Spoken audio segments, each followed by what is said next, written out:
Hello friends, welcome to Eswari சமையல். இன்றைக்கி நம்ம ஈஸ்வரி சமையலில் பச்சைப்பயிர் சாலட் செய்ய போகிறோங்க. அதுக்கு ஒரு கப் பச்சைப்பயிர் எடுத்து இந்த மாதிரி ஊற வச்சு எடுத்துட்டேங்க. அடுத்து தண்ணியை சூடு பண்ணி பச்சைப்பயிர் சேர்த்திட்டு இந்த அளவுக்கு வெந்ததுக்கப்புறம் தண்ணி வடிகட்டி எடுத்து வச்சிடலாங்க. அடுத்து தாளிப்புக்கு ஒரு ஸ்பூன் வெண்ணெய் சேர்த்து வெண்ணெய் உருகுனதுக்கு அப்புறம் வெங்காயம் சேர்த்திட்டு குடமிளகாய், கேரட், இஞ்சி, தக்காளி எல்லாமே சேர்த்து நல்லா ஒரு டைம் கலந்து விட்டுக்கலாங்க. அடுத்து ஜீரகத்தூள், மிளகுத்தூள், பெருங்காயம், கரம் மசாலா, தேவையான அளவு உப்பு,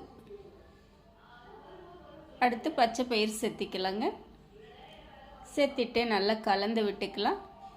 கலந்ததுக்கு அப்புறமா நம்ம ஒரு 2 பிரெட் எடுத்து இந்த மாதிரி ஸ்லைஸ் பண்ணி சேர்த்திட்டு நல்லா கலந்து விட்டோம்னா நம்மளுக்கு பச்சை பயிர் சாலட் ரெடிங்க. கூடவே கொஞ்சம் கறிவேப்பிலை, மல்லி இலைகளும் சேர்த்திக்கலாங்க. இந்த மாதிரி நீங்கள் செஞ்சீங்க அப்படின்னா பெரியவங்கலேருந்து குழந்தைகள் வரைக்கும் நல்லா